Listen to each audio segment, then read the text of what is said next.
sometimes the word happiness can get very transcendent and complicated. And it's like, am I happy? I don't know. What would it mean to have a happy life? How would I stay there? I find it very confusing to think about myself. But if you say, would this make me happier? Usually that's crystal clear. I thought we'd start by talking about happiness. So what does happiness mean to you, and why do you think so many people struggle with it? Well, when it comes to like, what is the definition of happiness? I started my career in law. And so I spent a lot of time arguing about like the definition of contract. And happiness is an even more elusive concept to define. There's something like 15 or 17 academic definitions of happiness. And I actually like the looseness of kind of the layman's term happiness, because I think for different people, it can have different meanings. It can be joy, bliss, contentment, fulfillment, satisfaction. And so I think we can all bring our own values and connotations to it. And I actually think it's more helpful to think about being happier. If I do this, well, next month, next year, do I think I'd be happier? Because I find that sometimes the word happiness can get very transcendent and complicated. And it's like, am I happy? I don't know. What would it mean to have a happy life? How would I stay there? I find it very confusing to think about myself. But if you say, would this make me happier? Usually that's crystal clear. And it's really more about the process than about some arrival point. So usually I think about being happier, just, is it giving me more of what I love, more that is good? Is it bringing me less of things like guilt, anger, resentment, negative emotions? Is my life in harmony with my values? And am I growing in some way? I think the atmosphere of growth is very important for happiness. So if those are the four factors of happiness, then there's ways for people to stumble. Maybe they don't have enough they don't have enough love. They don't have enough fun. They don't have enough adventure if they want adventure. Maybe they have too much guilt, anger, boredom, resentment, righteous indignation. Maybe they feel like their life isn't in harmony with their values. That's a very bad feeling. Or maybe they feel stagnant. Maybe they feel like there's nothing in their life that's where they're moving or growing or helping or fixing or teaching. And so that's the element that they need. Do you see happiness as having a different meaning for people if it's in their personal life, or if it's in their work life, or if it's in their relationships? Or do you feel that, the same underlying themes encompass all three of those areas?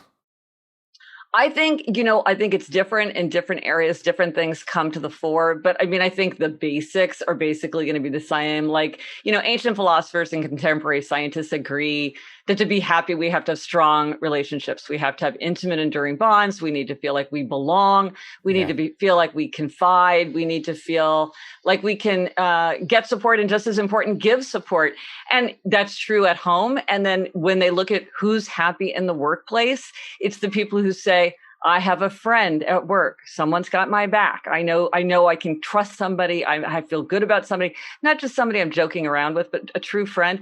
And does my boss care about my progress? Does my boss, not the big boss at the top who maybe's got the big exciting vision, but my personal boss, does that person care about seeing me succeed and seeing me grow? So that's relationships. It looks different in the workplace, but it's still that core value of relationships and connection. Yeah, relationships is so fundamental, isn't it, to the quality of our lives? Yes. And I think it's very hard to be or to feel happy in your life when there's a complete absence of good quality, sort of nourishing relationships. You mentioned, Gretchen, that, am I happier? Will this make me happier? That seems like it could be a very useful question for things that maybe come up in our life from day to day. But it could also lead us down the wrong path, I guess, in certain instances. So, for example, will this bottle of wine help me happier right now when I'm feeling low and stressed? Oh, well, you can't do things that make you feel good right now that are going to make you feel bad in the long run. So you got it. You're exactly right. I think that's one of the great tensions within happiness, which is I have to think about now. Now is all I have, the present moment. But I also have to think about the future, because a present-oriented life would not be a good life. But a totally future-oriented life wouldn't be a good life either. So I think that's one of the challenges. We always have to be thinking, is this something that's going to be good for me in the short run and the long run, or am I going to take a long run hit for this one? Yeah. I mean, later on in the conversation, we're going to dive deep into these four tendencies that you've come up with, which are just fantastic. And I think everyone is going to find and learn aspects of their own personality when we go through them. So really looking forward to that. But, happiness is something that I think many people in society are moving away from now. They're saying, we shouldn't be chasing happiness. It's more about meaning and purpose. And I'm not convinced. I actually think we all do want happiness in our lives. I think we've just mistaken what it is. We think it's about the sugar high we get from a chocolate bar, when that's kind of not the sort of happiness I think you're talking about, is it? Well, I'm not a scientist, so I can say things like happiness doesn't always make you feel happy. And I think that sometimes we do things for because they're meaningful or because they serve a higher value, even though they don't make us feel good in the moment. So maybe I had a terrible relationship with one of my parents. This person's sick in the hospital. I don't like to go to the hospital. I don't get along well with my parent. I dread it. I don't look forward to it. I don't like it while I'm there. And yet I do it because I'm like, that's part of what it means to be a good son or a good daughter, is I'm going to go visit that parent. And that's my value. And so it doesn't make me feel good. It might make me feel bad, but it makes me feel happy in that my life is reflecting my values. And so I think sometimes people think like, well, happiness must make you feel good all the time. Yeah. Happiness doesn't make us feel good all the time. I mean, you and I both have children. Children are a major source of happiness. And sometimes the researchers kind of scratch their heads and say, why is it the parents report all these feelings of not feeling very happy, and yet parents say they're very happy? I'm like, that's not hard for me to understand. You can be very happy and just not be feeling very good. When your kid is getting you up at 5 a.m. every morning for, years upon years. And yet it's a life that's meaningful to you. And also I think, sometimes people they have this idea that if you seek to be happy, that must mean that you're sort of a spoiled brat or that you're very ungrateful.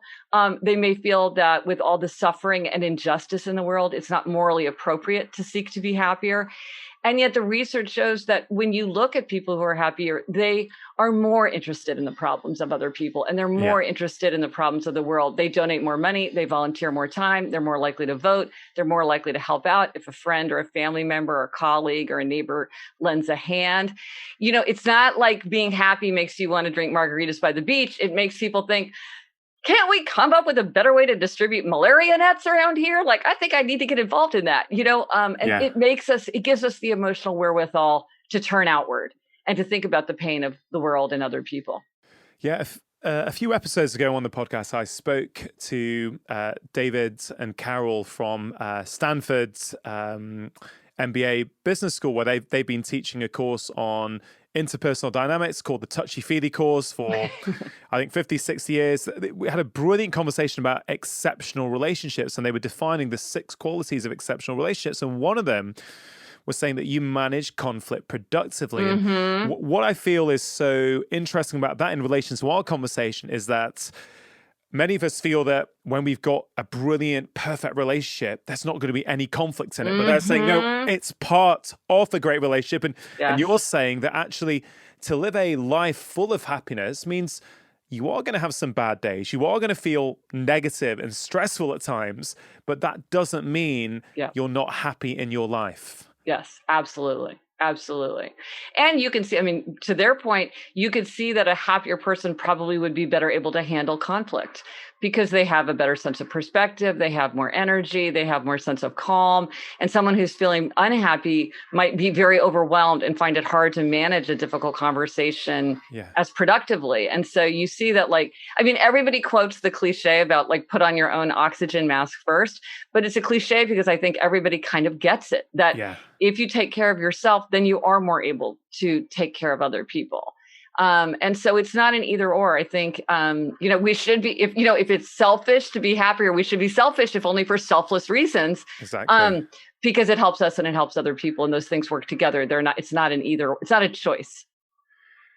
Many of us, I think, certainly I know this is true for me, have in the past mistaken success for happiness. You know, Mm-hmm. we listen to what society tells us is successful, and we often spend our lives chasing that to get to that apparent destination and realize, well, kind of that's not making me happy. So I'm very passionate that we need to think about success and happiness as different things. Potentially they Mm-hmm. can overlap, but they're not Mm-hmm. necessarily the same things. And then I think Yes. about your life story, and you're now this internationally famous best-selling author. I think over 3.5 million books you've now sold. But you started off as a lawyer. So I'm interested, what was going on there? And did you ever mistake success for happiness? Well, I went into law because I really didn't know what else to do. And I was sort of good at research and writing. And my father's a very happy lawyer. And he didn't put any pressure on me to be a lawyer. But I just was like, oh, well, it's a great education. It'll give me a lot of options. I'll just do it. So I went into law and I did very well in law. And so I was clerking on the United States Supreme Court for Justice Sandra Day O'Connor. When I got an idea I just became passionately interested in of all things, the subject power, money, fame, sex. I was like, what is everybody in the world interested in? Well, power, money, fame, sex. So I started researching it. And this is something I do all the time. I get really interested in something and take a ton of notes and kind of read all about it. But this just kept getting bigger and bigger. And finally I thought, well, this is what a person would do if they were going to write a book. And then for the very first time, it occurred to me, maybe I could write a book. And I'd been a huge reader and writer my whole life. But I never thought of myself as being a professional writer. But with this project, I saw for the first time that I would fit into that world. And so for me, leaving law was less about not liking law. It was more about feeling this intense draw to this project that I was already doing. So, I think a lot of people in their profession, and maybe you feel this as a doctor, you almost feel a compulsion to do it. You feel like this is the path that you must be on. And once I had that in my mind, I was like, I have to do this. I'd rather fail as a writer than succeed as a lawyer. I have to try. I have to see if I can do this. I have to write this book, even if no one else wants to read it. And that's an exciting feeling, but it's kind of an overwhelming feeling too, Yeah. because it's sort of like, this is the path, like deal with it. And that's how I felt for sure. So that's how I made that switch. Yeah, I mean, it's interesting. There's a lot of people out there. I'm sure there's many people listening and watching this conversation right now who feel stuck, who perhaps aren't, getting nourished in their day-to-day work. Mm-hmm. You mentioned medicine. Look, the truth is, it is meant to be the noble profession that people go in for a variety of reasons. But the truth is, I know many doctors who went in because their family were doctors and they were good at school. Yes. And so it's like, well, what do I do? I kind of do medicine, law, or, often people end up in these paths and these roles without conscious thought. So I know a lot of doctors who are really unhappy in their jobs, but they feel trapped because they've got, the salary, the mortgage, the kids in a particular school, and like they don't have anywhere to go. So what was it about you that allowed you to go from, and let's be clear, I've done my research on you. It wasn't just any career in law. You were, you were at the Supreme Court working. You had a really big time career ahead of you as a lawyer, from what I understand. Yeah. What can we learn from you? Is that, you were compelled to writing. If someone's listening to this and they're stuck, is there anything that they can learn from you to help them in their lives? Well, one thing, and I talk about this all the time, is to beware of drift. So this doesn't solve the problem, but maybe makes you realize that you're heading towards an issue. So drift is the decision that you make by not deciding. You don't want to deal with uncertainty. You don't want to deal with conflicts. And so you sort of do the obvious thing, the thing that every people around you approve of or expect, or kind of what's going to save you problems. And as you say, every year I talk to a group of first-year medical students, and it's very true. Medical students often drift into it. Both my parents are doctors. I'm really good at science. Everybody tells me I should be a doctor. I don't know what else to do with myself. I guess I'll just go to medical. First it's like, first Yeah. I'll take the MCAT. I'll take the test to see if I can, oh, I did really well on the MCAT. I guess I'll apply and see what happens. And that's exactly what happened to me with law. I just drifted toward a path. And the thing about the word drift is it implies that it's easy or that it's effortless, but it's not. Drift is often incredibly hard. Medical school is so hard. Law school was hard. Everything about it was hard from beginning to end. And yet it was drifting because I was not intentionally, purposefully making decisions, thinking about what I wanted, thinking about what I was good at, what I was bad at, what I valued. I just was like, gosh, everybody seems to think it'd be a good idea for me to go to law school. It'll keep my options open. I'll just go. That's drift. So if you see yourself drifting, if you're making and there's some warning signs of drift, like if you're doing something because everybody else in your life is doing it, like you feel like you should get married because everybody else is getting married, or if you're being reactive, you take a job because somebody offers you a job. It seems like the thing that everybody else thinks you should do, like going to medical school or law school, those can be signs of drift. And I think where there's drift, then you often will see people who are not happy because they ended up there just kind of arbitrarily. It's like you don't go to sound engineering school if you're not interested in sound. So the people who go to sound engineering school, like they want to be there. But in some things, it kind of attracts people who are drifting. And sometimes drift can work out great. So that's what makes it confusing because some people will drift into something and it turns out it suits them very well. So then the question becomes, okay, what if you realize, oh my goodness, I've drifted into something or for whatever reason, I'm in the wrong place. What do I do?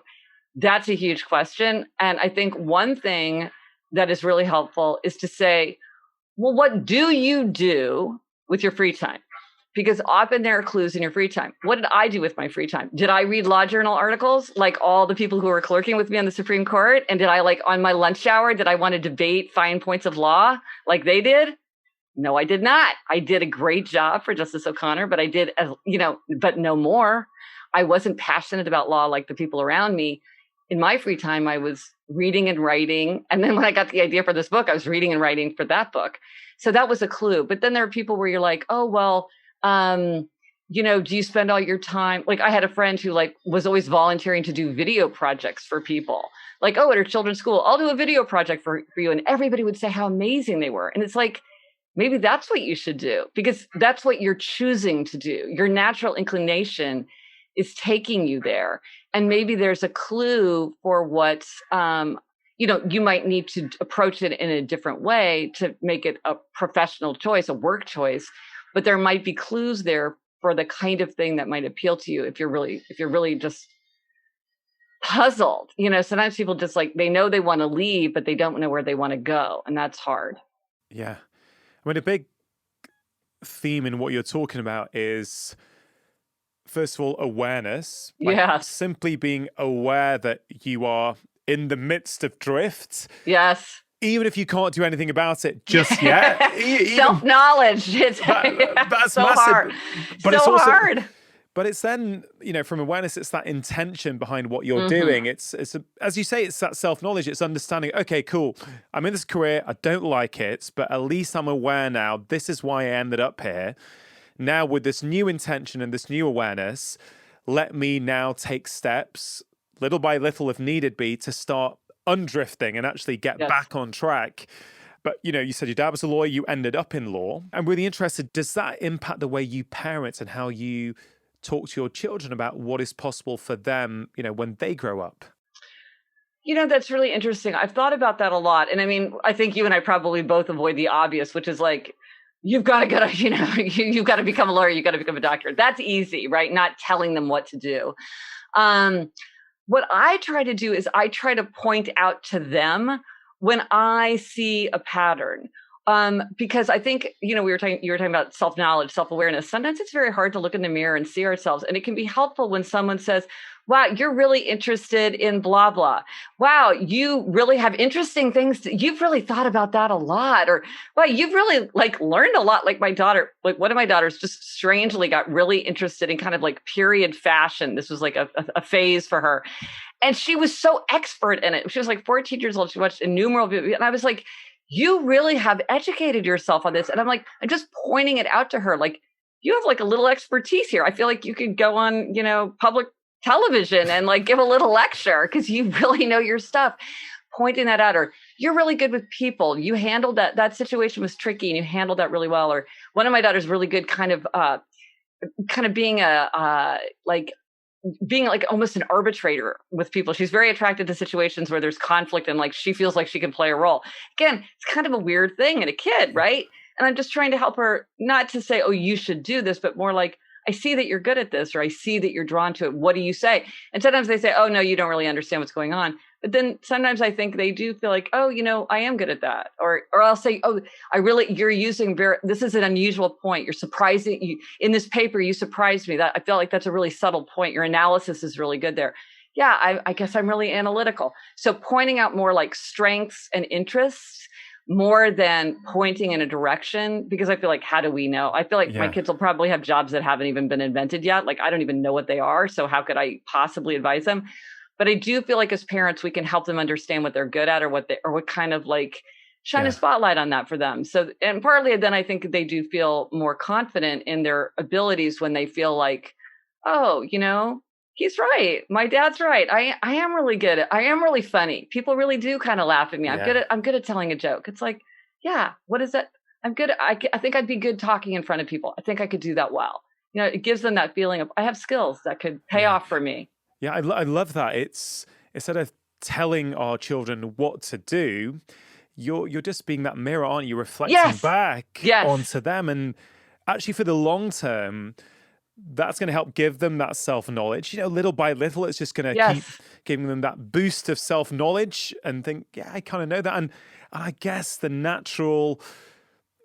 consequence of that might be, and let's see what happens, but the consequence hopefully would be that maybe they will avoid drift or drifting in life, because they have a more of a sense of who they are. I mean, do you feel you had a sense of who you are or who you were when you went to law school? Because I tell you, when I was in med school, I didn't have a clue who I was. Like, I was just doing what I was doing. I had an inkling I wanted to do this, but I didn't really know. I mean, does anyone know at 18 when I went to med school really what you want to do?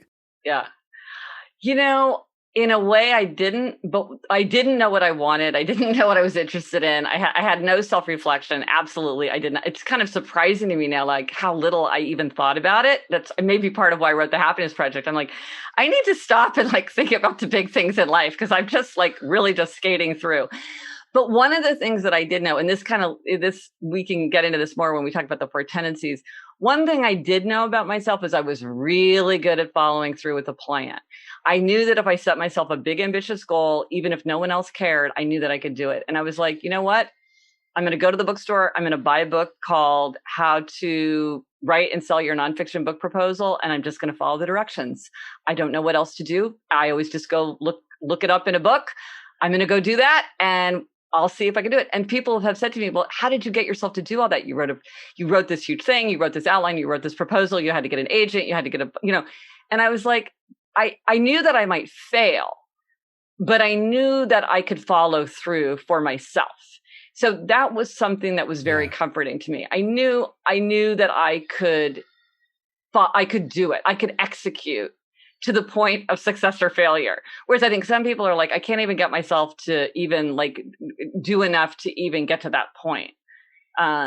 So that was one. So I knew I could count on that. And I did have a big idea that I was super excited, and that made it a lot easier because I was so excited to work on it.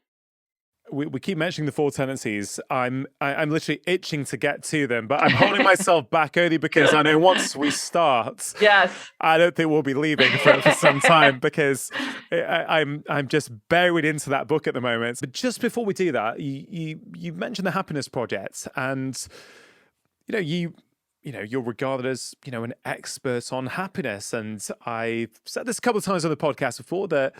There's a beautiful phrase that authors often write the books they need for themselves. Yes. And research is me search. Exactly. Which, of course, then kind of makes sense based on what you're saying. Like if there's 100%. If there's a struggle or an obstacle you're trying to overcome, it's like, well, why don't I just research it heavily? It's going to help my life, and it's going to help me write a book. So the question is, did the Happiness Project help you gain more happiness in your life? Well, on the one hand, I'm still the same person I always was. Like if I'm lying awake at night, trying to fall asleep, or I'm riding the subway and I'm just kind of staring into space, I feel like I'm the same. The difference is that my life is so much happier. I have so much more fun and pleasure and contentment and satisfaction. And I have so much less guilt and anger and boredom and resentment. And I'm much better able to make choices. Like, now a lot of times when I'm faced with a choice, I'm like, well, is this going to deepen or broaden my relationships? And I'm like, if the answer is yes, I'm inclined to say yes. And if the answer is no, then I'm going to be like, maybe not. So I feel like I make decisions much better. I know like what matters in the long run much better. And I've added a lot of things that maybe before I wouldn't have thought were so important, but now I realize are really crucial, can really change. So absolutely, my life is much happier. And with every book that I write, I feel like I go deeper and deeper into this inexhaustible subject. Yeah, for sure. I mean, I'm deep in the hole at the moment on my next book, and I've got to deliver a first manuscript in about 3 weeks. So Oh, wow. I am literally in the hole, but I love it. There is that struggle, but I'm growing. I'm Yes. ordering my thoughts as I go. Yes. I understand this better it's so now. satisfying. Yes. It is. It is. And it will be satisfying when it's done, but it can feel like a bit of a struggle at times. You mentioned, now more. It helps you make better decisions, and it helps you decide, is this going to help me in the long run rather than just make those short-term decisions? But you also said it helps you add in one or two things into your life that perhaps you hadn't appreciated the importance of before. Can you share a couple of those things, what you've added in? Well, one big thing is we got a dog, and my children really wanted a dog, and I was very much on the fence because it's a big responsibility to get a dog. To me, the pros and cons felt very well balanced. But the fact is, the research is very clear. People who have pets are happier. They're also healthier. So there's a lot of kind of research. But, in your own life, you're like, well, the research can say what the research says, but I'm the one who's going to have to be taking this dog to the vet. And then one of my questions that I often, or kind of mantras for happiness, is I think, choose the bigger life. And I thought, well, what is the bigger life for my family? Is it to get a dog, or is it not to get a dog? Because you could imagine that for some people, not spending the money, being able to travel more freely, not having that responsibility would actually be a bigger life. But for my family, it was obvious that the bigger life was to get a dog. So we got our dog Barnaby, and we're so happy. I can't believe that I was ever on the fence. But that was something where I think before I would have really weighed in things like convenience much more heavily, and not weighed in things like just like love and fun, and just like the relationship and just the life. Having the life of a dog in your house is really wonderful. How comforting it is. It's just like a whole different kind of relationship. This kind of silent companionship is and something to love, something to take care of, which is so important for happiness. And so I think I just analyzed it a different way because I ordered my priorities in a different way, having studied happiness. I like that, the bigger life. I've not heard that before. It's such a beautiful concept. What is that you mean by bigger life? Well, see, that's what I love about the phrase, and why I think it's so useful, because I think it goes right to your core, and everybody would feel like it was different. And I remember talking to somebody, and it's really helpful when you're making a big decision and you feel like either it's apples and oranges and you can't weigh them against each other, or you feel like the pros and cons are just perfectly imbalanced. So I was talking to a friend, and she and her husband were thinking about moving back to their hometown. They were getting ready to start a family, and they thought, well, maybe it'd be easier. But then they had really great jobs where they were living, and it was a big city, and it was exciting, and they could imagine a great life there. And so they were going back and forth, the pros, the cons. And I said, well, choose the bigger life. And you could imagine for many people, the bigger life would be to stay in the big city. But instantly she's like, well, for us, the bigger life is to move home. Because it was like, we have family there, we have friends there. We could make our jobs be just as interesting if we worked at it. Like, we could have a bigger house. That's important to us. She wanted a garden. He was really into fishing. It's like, that's the bigger life for us. And it was like, in an instant, she saw, even though before that she'd been just tormented by indecision. And so I do think that sometimes it's like the kind of the ineffable, what is bigger, kind of helps you put aside rational thought and go straight to the heart of whatever is at the core of your indecision. Yeah. No, I love it. Right, I can't hold myself back anymore. Four tendencies. Let's do it. We're going in, and you know, there's a section where it says, and we're gonna go through the four tendencies, but I just want to make the sell right at the top. You have said, knowing our tendency can help us set up situations in the ways that make it more likely that we'll achieve our aims. Yes. We'll make better decisions, meet deadlines, meet promises to ourselves, suffer less stress, and engage more deeply with others. So who wouldn't want those 5 incredible benefits? It sounds like a big claim, but I stand by it. So tell us, what are these 4 tendencies? Okay. Excellent. Okay. So the 4 tendencies, it's a personality framework that I came up with that divides people into 4 tendencies: upholders, questioners, obligers, and rebels. And they say there are 2 kinds of people in the world: the kind of people who like to divide the world into 2 kinds of people, and the kind of people who don't. And I'm the kind of people who does. And so I was very eager to come up with a framework to explain something that I kept, when I was studying habits for my book Better Than Before, I kept encountering certain patterns. And tell me if you've heard somebody say this to you, something similar. A friend of mine said, I know I'm happier when I exercise. And when I was in high school, I was on the track team and I never missed track practice. So I don't understand why I can't go running now. Yeah. Okay, well, it's the same person. It's the same behavior. At one time it was effortless. Now she can't do it. How do you explain that?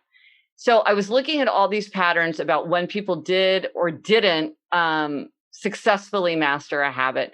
And I realized, and it like melted my brain. It was so hard to figure it out. But ultimately, I realized that it comes down to a very, very simple question, which has to do with how you meet or resist expectations, which sounds dry, but is really juicy. So we all face 2 kinds of expectations: outer expectations, like a work deadline or a request from a friend, and inner expectations, my own desire to keep a New Year's resolution, my own desire to get back into meditation. So depending on whether you meet or resist outer and inner expectations, that's what makes you an upholder, a questioner, obliger, a rebel. So now I'll define them quickly. And if people want to take a quiz, like I think people can tell very quickly what they are. You can do the Game of Thrones characters. Like these are very obvious. Guys, I want to say, I think everyone should do this quiz. It's fun to do. It's super quick. And once you do it, you'll want the people in your life around you to do it as well. As my wife and I have been doing this week. So talk us through it. You don't need to speed through it. We've got plenty of time. I mean, okay. I really think what you have given to the world here is so powerful and transformative for people. So I really do. So let's go through them. Okay. What are they, and what do they mean? Yeah. Well, if people do want to take the quiz, it's at quiz.gretchenrubin.com. And like you said, like 3 million people have taken the quiz, and it's very quick and free. But so I'll describe them. I think a lot of people will know what they are. So the first tendency is the upholder tendency. So upholders readily meet outer and inner expectations. They meet the work deadline. They keep the New Year's resolution without much fuss. They want to know what other people expect from them, but their expectations for themselves are just as important. So they tend to like things like schedules, to-do lists, calendars. They're very good at execution. They don't need a lot of supervision. So their motto is, discipline is my freedom. But with all the tendencies, the upsides are also the downsides. So downsides you can see with upholders, and I say this as an upholder myself, so I own all this, is that they can seem rigid because they get an idea in their head like, well, this is how the day is supposed to go. And if you're in a place where there's a lot of need for flexibility, or when things change suddenly, they can become very uneasy and very unwilling to change. Or like, listen, I go for a 3-mile run every day. Like I can't not do that just because it's inconvenient for you. So sometimes they can seem rigid, and that can also make them seem cold because it's like, oh, you need me to proofread your work report that's due on Friday, but I don't have time to help you because I have to proofread my own report. So I don't have time to help. And to an upholder, that seems appropriate because inner expectations must be met, but it can seem cold to others. And sometimes upholders get tightening. And this is when the rules get tighter and tighter. Like I'm one of these low carb people who eats a very low carb diet. I used to be pretty low carb. Now I'm very low carb because the rules have gotten tighter and tighter, which for me has been fine. I feel like that's healthy for me. But there are situations where upholders can kind of become bureaucrats of their own red tape. Like I was talking to a medical student, maybe you'll identify with this, where she said, at first, I didn't review my notes before class. Then a few times I reviewed my notes before class. And now I feel like I have to review my notes before every class, even though I know it's not a good use of my time. And I'm like, okay, you're experiencing tightening. As an upholder, you have to like really get in touch with that inner expectation that this isn't good for you and it's not helping you. So then there are questioners, and questioners question all expectations. They'll do it if they think it makes sense. So if they turn everything into an inner expectation. If they decide to do it because they think it's justified, they'll do it. But they hate anything arbitrary, inefficient, that's not big, that doesn't have good reasoning. And so they need to be convinced. They're the ones that always ask why. And so their motto is, I'll comply if you convince me why. And so questioners are great because they're the ones who save all of us from wasting our time, energy, and money on things that aren't good for us. They don't need a lot of supervision. They're very self-directed, but it can be draining and overwhelming sometimes to be like confronted with a questioner's constant questioning. And questioner children and adults have to learn how to manage that so that their questions seem constructive, so they don't seem like a bottleneck or obstructionist, or insolent. If I keep asking my teacher questions, maybe that the teacher thinks that I'm not being respectful. Or if I'm a thin-skinned boss and you keep asking me questions, I may start to feel like, you know what, you don't trust my authority. You're constantly questioning my judgment. You're not a team player. I don't want to work with you. So you have to learn how to manage that. And then sometimes questioners get analysis paralysis. I wonder if you've run into this with health, where their desire for perfect information and like research makes it hard for them to move forward. So they're like, what's the best, healthiest way to eat? This says this says that, this says this. I bet a lot of people come to your podcast and they're like, here's a trusted authority. If it's good enough for him, it's good enough for me. And so I can act, because otherwise I was stuck in analysis paralysis. Yeah. I mean, I think, I'm interested in the percentage breakdown on how this, how many are in each group, from your research. But, so far we've gone through the upholders. You say you are an upholder. Then the questioners. Yes. We discovered a few days ago that my wife is a questioner. Interesting. Okay. I'm married to a questioner too. So. Okay. Well, we'll get to that for sure. We'll get to that. But what you said then just about questioners is, where do I see this in health? It's funny, as I was reading the book, I kind of felt that as a doctor, I kind of feel, that I've intuitively taken different approaches with different patients. Like, so I've always kind of taking the lead from. Yeah, but I didn't have a framework. Like when I now look at your book, I think, she sort of put the code there as to why various things worked or didn't work for various people. So I find that really, really interesting. But I do feel with some people, like you see this all the time. I mean, I get this on my Instagram DMs all the time. Like, I want to get walking or want to get running, but which running shoe shall I get? Like, I can't decide. I mean, this one's got good reviews. This one has. This one has. This kind of. So would that typically be a questionnaire where they're researching, they're asking why, and they have this paralysis where they actually are not doing it because they want to know more? Well, that can be a stalling technique for any tendency, which is but I think you're right that that's a very questioner thing, because they always want to make the most efficient choice, and they often like to customize things to themselves. And so something like, well, what's the very best, what's going to be for me the very best running shoe could be something that could really consume them. And so I think often for questioners, like we were saying earlier, sometimes just self-knowledge, just recognizing that something is happening. And many questioners will say like, oh, well, now that I know about analysis paralysis, when I feel myself drifting toward the black hole of research, which they often find very satisfying, it's like, but you could research that forever. The best running shoe for you. So one thing I would say is you can always make an appeal to efficiency and experimentation. Those tend to be very convincing to questioners. So you say, this one's really good. This one sounds like a great choice. Try it. And if it doesn't work for you, you've learned something. And now you'll know that like you pronate or whatever it is. And then you can learn and iterate and from this information, but you need to experiment. You need to start in order to learn and improve because don't let the perfect be the enemy of the good. Don't get it perfect, get it going. You know, questioners get it. Like at some point, it's not efficient to keep puzzling over the start. You have to get started. So upholders, just to recap, are people who very much, I'm trying to get this clear now, in terms of there's outer expectation and inner expectation, right? So the upholders, inner expectation? And outer. Inner and outer. So both. So they're accountable to themselves and accountable to the world around them. Yes. Now, here's an interesting thing about upholders. You might think that upholders would feel the most burdened because you're like, oh my gosh, they're meeting inner expectations and outer expectations. Like, doesn't that drive them bonkers? But upholders are really good at things like, I'm sorry, I have to leave work because I have a yoga class, or I've decided that I need to spend 3 hours reading on the couch today. They're very good at taking time for themselves. And if they decide that they need to take a break or that they need to draw some kind of boundary, they're very good at sticking to it. So often it kind of is a protective mechanism for them because they do meet those inner expectations for themselves as do questioners. And you said for upholders, the discipline gives them the freedom. Yes. Okay, so I want everyone listening to start trying to think. I mean, do the quiz as well, but just try to start to see which one do you think. So that's upholders.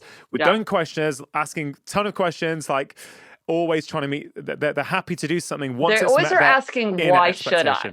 That's the key thing. Why should I?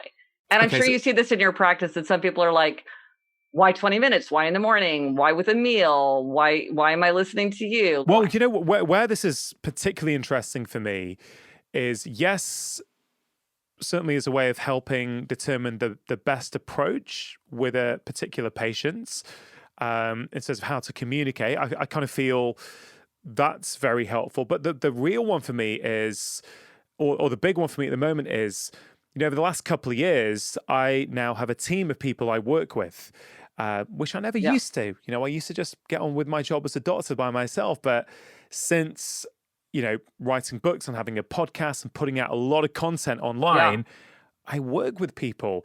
And I mean, we'll get into my tendency. We've not described it yet, but we're getting there. I was a definite rebel, which we can get into in a second. But I kind of feel that I'll tell you what, why don't you outline the final two? Okay. And then we'll dive into this a little bit because I think in work teams, this could be incredibly beneficial. It's hugely important.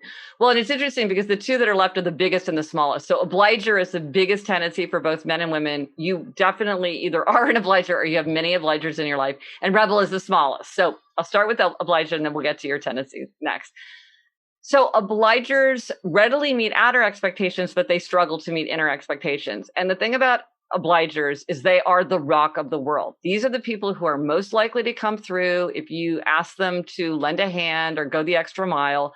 They are the type O. They are the ones that are that work most easily with the other three tendencies.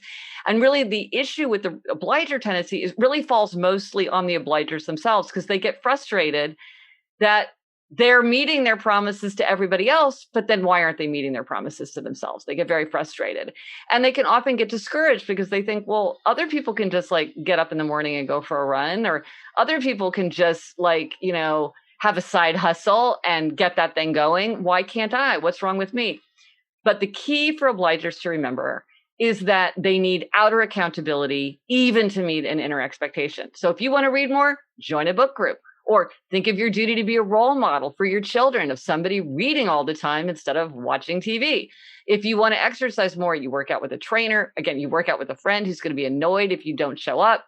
You take your dog for a run who's going to be so disappointed if he doesn't get to go for his run. You raise money for a charity because you're doing a 5K. There's a million ways to get outer accountability once you realize that that's what you need. But often obligers think they need self-care or priorities or getting clear, or putting themselves first.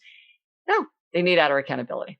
Yeah, that's so interesting. So obligers are the biggest group. Yes. And these are people who are always, they're very good at meeting outer expectation, Yes. but they're not good at meeting inner expectation. And I'm wondering if there's a different sex breakdown here It's at the all. biggest for both men and women. Is it? That's super interesting because... But it's interesting because sometimes it can kind of present different sort of through a cultural lens. Like you might think it. So like one person might think there's more women obligers than men, for example. Okay, but let me like what I'm sure people like this. Listen, you think I got time to exercise? I give everything to my patients, 100%. I'm on the phone. I'm at the hospital. I'm meeting people. I'm talking to people. You think I have time to like watch what I eat and go to the gym? No, because I'm 100% there for my patients. To me, that's obliger, right? Because I'm meeting the outer expectations, but I'm not taking time for the inner expectations. As an upholder, I'd be like, yes, I have to give to my patients, but I have to take care of myself too.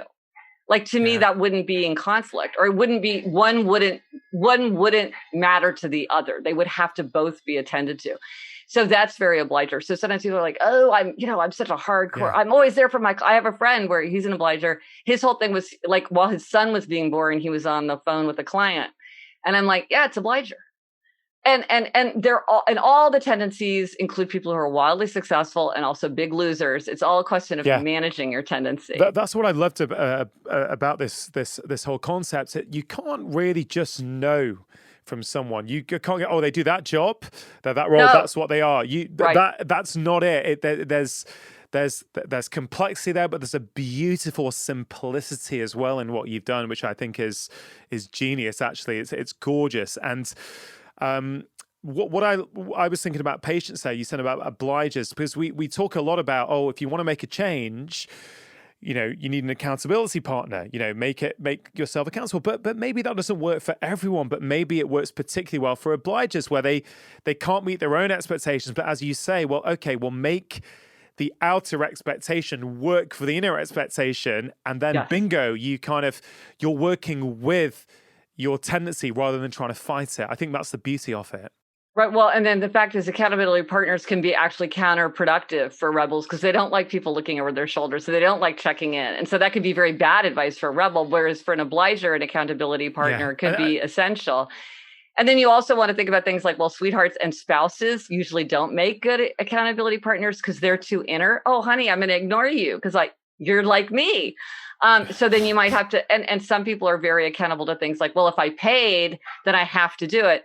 But then I talked to somebody who was like, I realized with my trainer that if I pay him, he still gets paid and he gets the time free. And I was like, okay, that's not a good accountability for you because you feel like you're doing him a good deed by not showing up. No. Some obligers can be accountable to their future selves. Some can feel accountable to an app or like a chart.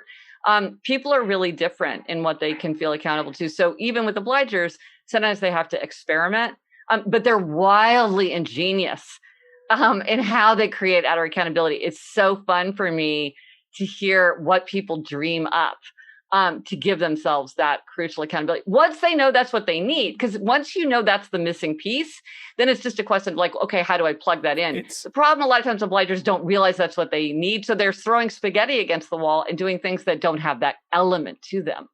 Yeah, I mean, this completely plays into the happiness conversation we were having before, doesn't it? About self-knowledge. This allows you to understand yourself, and as you say in the title, the tendencies, your own particular tendencies, and there's freedom in that knowledge. Mm-hmm. I really feel lots of pennies have dropped in the last few days as I've been researching in preparation for this conversation, which has been really interesting. You could just start to see where friction can come up in a work setting, in a personal setting, and also then how you might manage things better going forwards. But I also think it allows us to be more compassionate, Gretchen, because would you agree? It's no, because you understand it's it's not that you're right and I'm wrong, or that that we that one of us has to prove to the other our way, or we don't have to take it personally. It's just okay, you're asking a lot of questions because you're a questioner. My husband's like that. It's he's not going to do anything if I don't tell him why. And I used to get annoyed by that. And now I'm like, that's just the way he is. He's like that with everyone. Yeah. A lot of times it benefits me. Sometimes it annoys me, but sometimes it benefits me. And it's just the way he is. And I think it does give me a lot more compassion. There's also not there's not a judgment really with it, Yes. which is beautiful. It's not Yes. like this is a good tendency and this is a bad Yes. tendency. This is like, this is what they are. Just understand it, and then you Yeah. can take some steps around it. Well, and I think that's why it lets people show more compassion to themselves too, because instead of thinking like, well, why can everybody else do that and I can't? You say, you know what? Now that I look around, I see that a lot of people can't use a to-do list, or a lot of people can't, do whatever. And there are ways to deal with that. And so I don't have to change. I just have to set things up differently. But speaking of teams, one thing because speaking of obligers, because there's so many obligers, a really important pattern to know about in teams at work, but in life too, but it comes up a lot at work as well, is obliger rebellion. And this is when obligers meet expectations, and then suddenly they snap and they say, this I will not do. And maybe it's something like, you know what, I'm just not going to answer your emails for a couple of weeks because I've had it with you. Or maybe it's like, I'm going to get a divorce, break up a 30-year friendship, or like quit this job right now. I'm just going to walk out right now. I'm just quitting. And it's very explosive. Obligers often feel like they're acting out of character. They don't understand what just happened. It's very mysterious to them. It's meant to blow up a situation where obligers feel unheard or neglected or exploited or taken advantage of. And sometimes it is really beneficial. It blows up the situation. It lets them escape from whatever has become unsustainable. But it can be very destructive, and it can have reputational consequences, because it's like, look, I asked you if you wanted to work on that project and you said yes. So I don't understand why you're so mad at me now, because it's like, but so I think like in terms of teams and compassion, I think it's on all of us to say, we shouldn't take advantage of the people just because they're the ones that are willing to help out. Things should be fair. It shouldn't be that one person's taking all the night shifts. It shouldn't be that one person's on 2 projects and one person's on 11 projects. Like, if somebody's not taking their vacation time, you as their manager have to say, I want you to come in here and give me your plan about when you're taking vacation. I don't want you to burn out. Because when it seems mysterious, but if you know to look for it, you see obliger rebellion coming a mile away, the building resentment, the anger, the frustration, the feeling of being taken advantage of. You will see it coming. So you want to head that off. You do not want obliger rebellion to set in. And that's why I think understanding these tendencies it's beneficial for us to understand what our own one is. Yes. But it's also really beneficial to understand the other 3, the ones which you are not, because it allows you to understand and interact with the world around you, I think, in a much more harmonious, a less divisive way, a more, it's, you can just see it, whether it's a personal love relationship, a work relationship, but even, I don't know, even on the school parent council meeting, whatever, because these are just human tendencies, aren't they? Okay, let's get on to the 4th one. When I emailed you to tell you I was a rebel, did that surprise you? Not really. I think you're a rebel who tips to questioner, meaning that you're very much like, I want to do my own thing. You do your thing, but I'm going to do my thing. And I don't really care what you think of my thing. I want to be the boss. I don't want other people telling me what to do. I like to set my own priorities. I have my own ideas of where this should go. I don't necessarily care if other people agree. Maybe it's interesting to me if they don't. Like, I don't mind surprising people. So I've got the biggest smile on my and you're face wild, and you're wild, and you're wildly productive. And often rebels are wild. If rebels are doing what they want to do, they're wildly productive because they can do anything they want to do. And if they want to do a lot, they get a lot done. Yeah, I mean, I don't know where to start with rebels. So what percentage of people are rebels? Like 17% of people are rebels, and about 17 and 19% are upholders. So those are the 2 smallest ones. Those are kind of the extreme personality types. So rebels resist all expectations, outer and inner alike. They want to do what they want to do in their own way, in their own time. So, and often rebels are very focused on identity. Like they want to put themselves into the world. I'm an artist. I'm an athlete. I'm a responsible parent. I'm a responsive boss. Like identity is very important to them. And often they do love a challenge. Like they will often be interesting. A lot of rebels are attracted to areas of high regulation, like the police, the clergy, the military, like big Really? corporations with a lot of rules. Not all rebels, but there is kind of a subset of rebels who they kind of get energy from pushing up against a lot of regulation.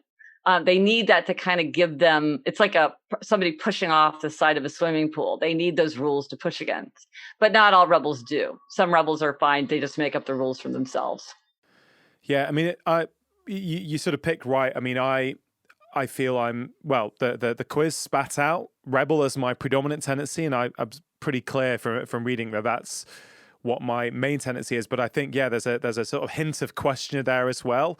That's I think my combination. There were so many things in the rebel section I just underlined, and I thought, you're kidding me. Let me find that bit in the book. But one thing I did write down is you put in the book, rebels often frustrate others.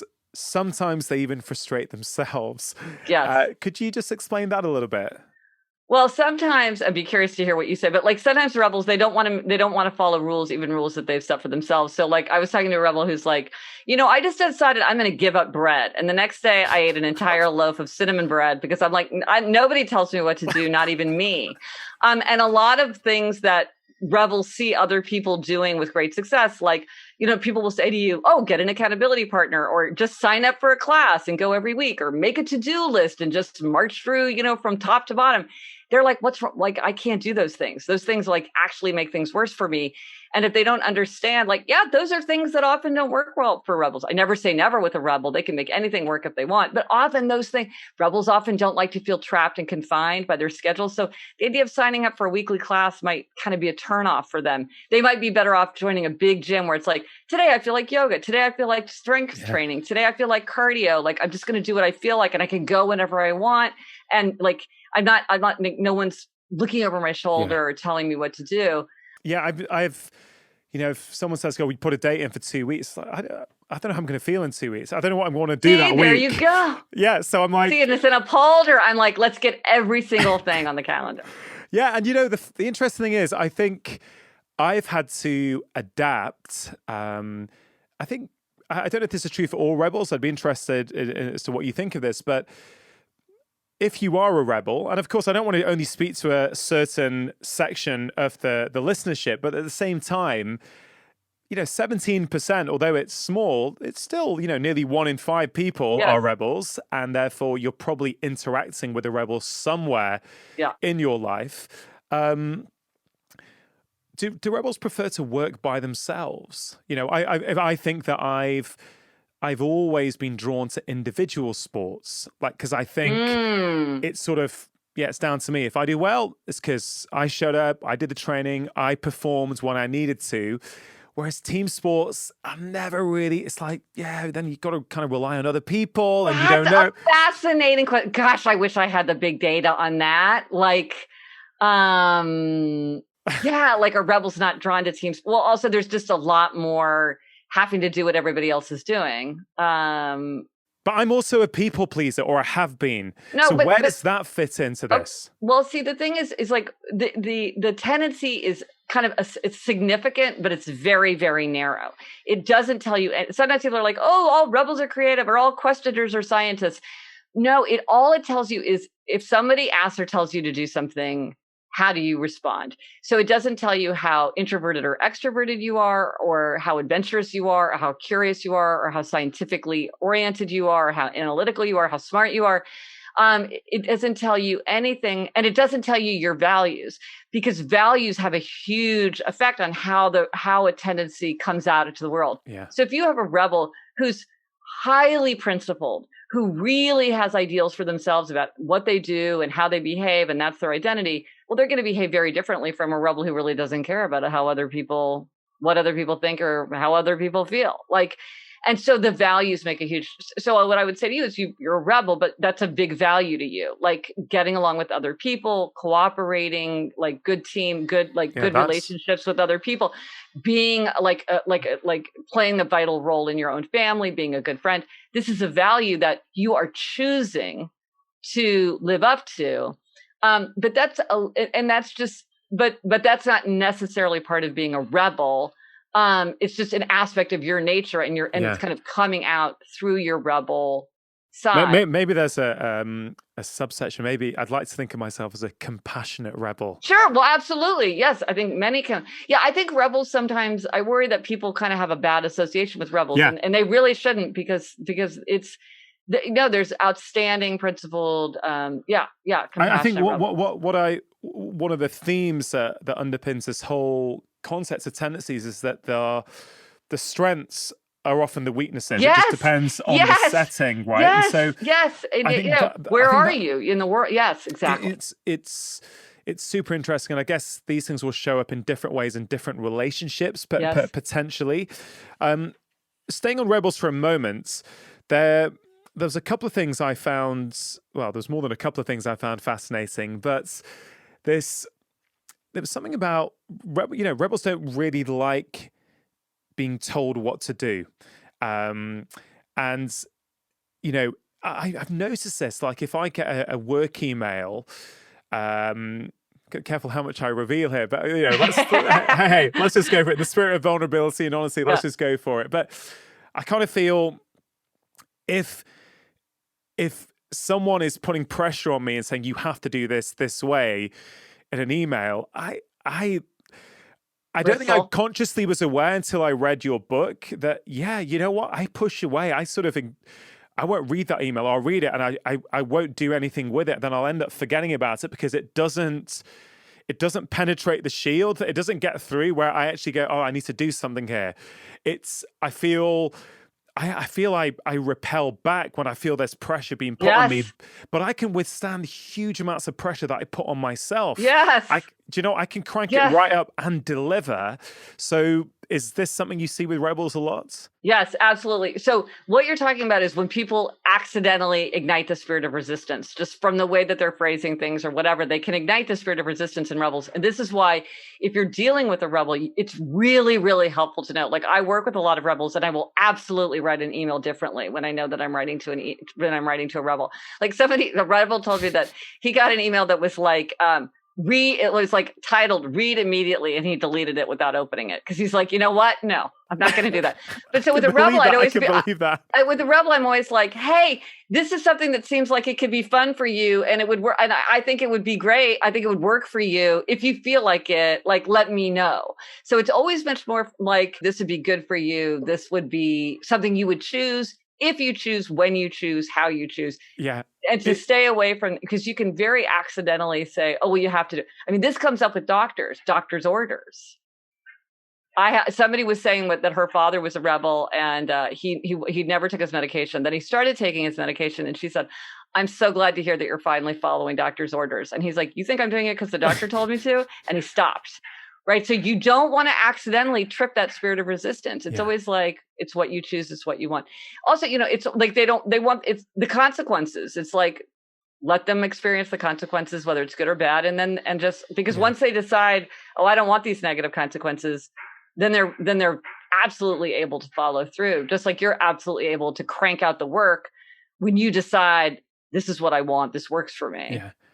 Yeah. This idea that you would write an email differently depending on what the tendency is of the person you're communicating with, I think is huge. This personalization. I think this is where we run into a lot of problems in our life, whether it's in our personal life or even when it's, on social media trying to say, well, this is the one way to do it. This worked for me. It's kind of like what you're clearly showing with your work, which is something I'm very passionate about, is that there is no one size fits all. Different people need different approaches, whether you're talking about a diet or workout regime, a way to get them to be more productive. It's really fascinating. Now, someone might say, Gretchen, writing an email in a slightly different tone and different way to different people, could someone misinterpret that as being manipulative? I don't think it is. I think it's really insightful. But has anyone ever said to you, that sounds manipulative to me? They haven't said it about that, but the way the manipulation comes up is like one thing that sometimes works with certain rebels is just saying you don't think they can do something. So like somebody said that her husband refused to quit smoking, and then their 18-year-old son said, I don't even know why you guys are talking about this. Like, there's no way he could quit. An old guy like him could never quit smoking. And the father was like, you think? Watch me. And he did it. That you could feel like if you just sort of deliberately tried to challenge somebody in that way, maybe that would feel manipulative. But maybe it's just, but sometimes it's just like, it's just the way that it is. Yeah. But I also think it's not really manipulation. It's just like, I want to work with you most effectively. Yeah. So I want to tailor my words so that they can be heard by you without creating unnecessary noise. Yeah. Because it's always up to you. It's always your choice. I'm just going to frame it in a way that shows that I'm acknowledging that it's your choice if it's something that you choose to do. Yeah. No, I do not think it's manipulative at all. Actually, I think it shows a lot of wisdom and intelligence. And I think it's that emotional intelligence that we can then start to be, subtly, alter and reframe how we're interacting in situations to get the best out of other people as well as what you want. You're getting the best out of the person around you, because let's say someone's sending me an email that needs a response, but for some reason, maybe unconsciously, that my back's been, I've got my back up because of the way it was said, right? Yes. And I don't do it. Then I'm not sure who that's serving. It's not serving me if I actually do need to do that. It's not serving the person who's emailed me because they presumably they feel that they need me to do what they're asking me to do. So I think it's about productivity, happiness, calm, better interpersonal dynamics. I feel it could be really, really helpful. Well, and somebody was just telling me, I thought this was an interesting example, because something that can happen sometimes is like you're working for a rebel. So you need to work, you need a back and forth in order to work for them. And yet they're not responding to you because in a way you're telling them what to do. Like, I need you to give me this information, but you really do need them to give that information. And so somebody was saying that she realized that when she had rebel clients who were not, she was like worked in finance, who weren't giving her paperwork, instead of being like, I really have to have this, you need to give this to me. It's like, if you submit the paperwork by the end of the week, then I'll submit it by the end of the month. And then, then there will be no late fee. If it comes in after Friday, then there'll be a $300 fine. Just like, do you want to pay an extra $300 and not give me the paperwork? Because if that's what you choose, you're the boss. But if you want to give it to me now, then it's like $300. That's $300 you don't have to pay. So it's just much more like, hey, pay, give me now, or give it to me later and pay the fine. And so again, it's like, it's just letting people have the information that they know, and like allowing that engagement to happen in a way that doesn't get people sort of sidetracked with unnecessary friction. Before we started the conversation today, you said, oh, you're rebel. So are you married to and I can't remember what the type Obliger. was. An obliger. Now I'm not. So yes, we must discuss. So do rebels and obligers get on not better together? Is it? Yes. I choose my words carefully here. Why don't you tell me what is they tend to? Yeah, when you see a rebel, either in work, like let's say you had a partner, like a founding team kind of situation, or in romance, typically if one person is a rebel, the other person is an obliger. When you see a rebel, you tend to see a lot of obligers around them. And that is because obligers do pair up the most successfully with the other three tendencies, and that's true for rebel as well. Upholders and questioners typically, I would never say never, but typically they don't. They have more friction with rebels, just because they just see the world in a more different way. And also the thing about obligers is like obligers feel enormous pressure of outer expectations. And so if you have an obliger and a rebel, the rebel's like, your family is way too demanding. Like they expect you to be there every Friday. No, we don't have to do that. Come with me. We're going to go off and do something else. And the obliger's like, this is great. Like, yeah, I'm with you. So they kind of get a balance from the rebel that's very helpful to them. Whereas upholders and questioners often feel more conflict with rebels. Okay. So my wife's predominant tendency is questioner. It is not obliger. But you are a rebel who tips to questioner. So that's good. Okay, that's good. Well, I think we got a pretty happy, secure relationship. So something's working for sure. Yeah.